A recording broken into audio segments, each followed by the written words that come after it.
Hey, Sean Devlin, the Mortgage Juice Man, coming at you with the weekend's call to action. I should say it's a fantastic Friday because it's been a guideline week all week long. We'll be going over guidelines.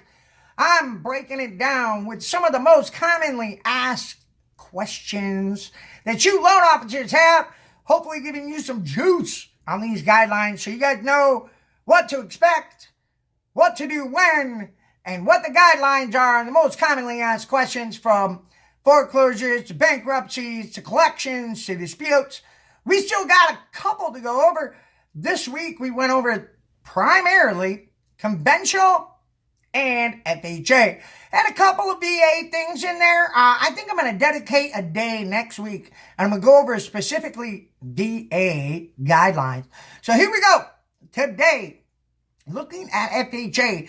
FHA, just so you know, when you're looking at 30-day accounts on FHA, like a Discover card, if you can prove that you've been paying it off month in and month out for the last 12 months, you can absolutely omit that. Assuming they have the funds to do it and it doesn't affect cash at close, etc. But 30 days accounts on FHA is something that you can omit from the DTI. Just take that into consideration. All right, collections and disputes on FHA. Lots of questions on this, and these are the guidelines written from the HUD. 4000.1, the handbook. All right, so check it out. If it's FHA loan and you have less than $2,000, whether it's a manual or not, you just run it, okay? If it's non-medical, $2,000 or less worth of collections, you don't necessarily need to pay them off. You just run the DU, okay? Just like conventional. If it's more than $2,000 collectively in all of the collection accounts, you want to add them all up and use a 5% payment for each one of the collection accounts. Just include it in the DTI, call it a day. So, pretty self-explanatory when it comes to collections. When it becomes a manual with collections, if it is under $2,000 and it's manual, technically it's underwriter discretion whether they need to be paid.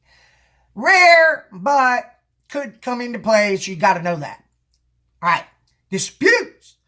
All right, so this is a big one. It downgrades a file when you have derogatory disputed accounts. So, there's a magic number to that. So, if it's $1,000 or less and 24 months old in a disputed account, you can ignore it. Okay? So that's the magic number.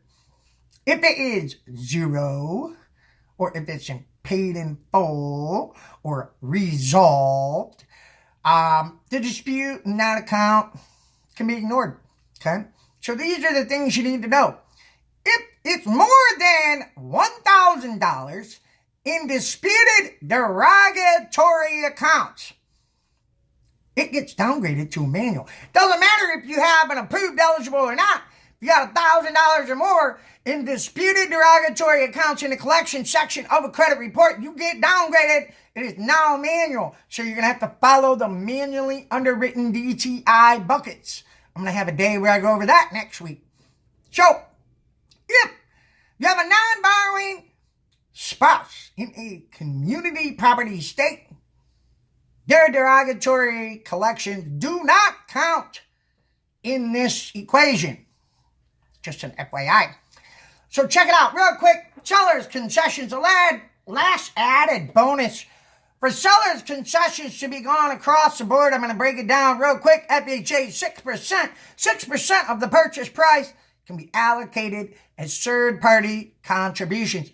On a VA loan, just to throw it in there, the max is 4%, ladies and gentlemen. When it comes to conventional, it's based on LTV. So, if the LTV is 90% LTV or higher, on an owner-occupied home, obviously, or from the perspective of a second home being 90%, it's 3%. If it is below the 90% LTV, it means owner-occupied or a second home can be as high as 6%. If the LTV is 75% or less on a conventional loan, can actually have seller's contributions as high as 9%. This is good stuff to know as you are structuring deals for the future and the purchase season to come. So, some good stuff. Look, if there's anything I can tell you to do for the weekend, call to action. It's to get down and dirty and look at some of these guidelines.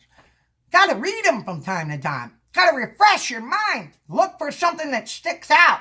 If you have any I Got a Guide questions, I'm always here to help you.